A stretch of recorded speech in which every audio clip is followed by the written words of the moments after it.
السلام علیکم.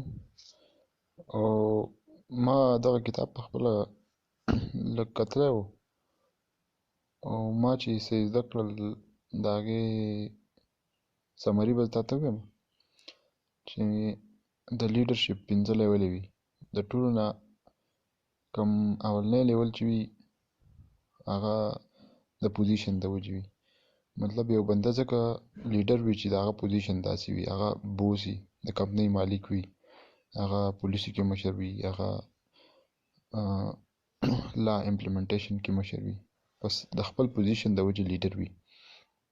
دا د لیډرشپ د ټولو نه اولنی چې کوم دی لیول دی او خلک ځکه دی فالو کوي چې لکه دا د هغه پوزیشن وي. دویم لیول چې کوم وي هغه د تعلق د وجې خلک دی ځکه فالو کوي چې خلک غواړي چې د دې زمونږه لیډر وي. نو دا د دې اولني لیول نه ښه لیول دی او د دې قسم لیډر چې وي هغه مینلی دا کارونه وي چې هغه کوم خلکو سره کار کوي نو د هغې ګوري، د هغې سره تعلق ساتي. یو دویم ابزرو کوي چې دې ته د څه ضرورت دی او دریم د هغې سلوشن دغه کوي، راویستو کوشش کوي. نو دا د دویم لیډر چې لیول دی دا هغه دی او خلک ځکه دی فالو کوي چې د ښه ریلیشن یې دي سره. او د دې نه علاوه دریم سټپ چې کوم د لیډرشپ کوم لیول دی نو هغه د دې د وجې وي که نه چې دې کس چې کوم څه کار کړی وي د هغه وجې لکه خلک فالو کوي. لکه دې یو ایکسټرا اورډینري کار کړی به د خپل فیلډ کې، به د خپل کمپنۍ کې، به د خپل سرکل کې، نو ځکه خلک فالو کوي.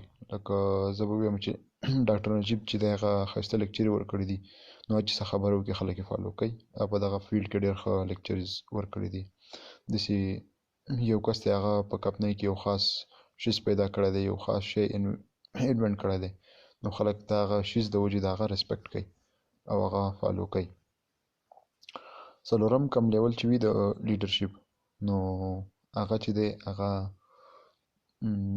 دغه د وجې وي چې دې لیډر چې وي دغه خپل خلک یې اکویپ کړي وي، د دې نه یې لیډر جوړ کړي. هغه کوشش کړی چې زما سره چې کوم خلک امپلایز دي، کوم خلک چې زما فالوورز دي، کوم خلک چې زما فینز دي، نو کوشش یې کړی چې د هغې نه لیډر جوړ کړي، د هغه یې اکویپ کړي، هغې ته یې اسانیانې فراهم کړي او څنګه چې د په خپله دغه ځای ته رسېدلی هغه ټولې طریقه کار یې هغو ته ښودلي.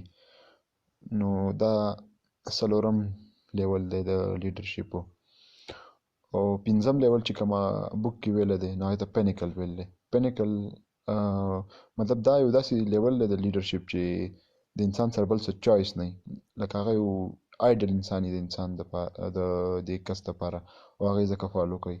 د چا لپاره پیغمبر کیدی شي، چا لپاره هغه ایدي کیدی شي، چا لپاره بیل ګیټ کیدی شي چې هغه نه زما په لایف کې ډایرکټ انټرونشن کړی نه یې بل څه کړي، خو هغه چې څه کړي د هغې نه زه دونه انسپایر یم د هر یو دغه نه چې هغه زما دپاره لیډر وي. نو دا 5 لیولې لیډرشپ په دغه کتاب کې ویلی شوي دي.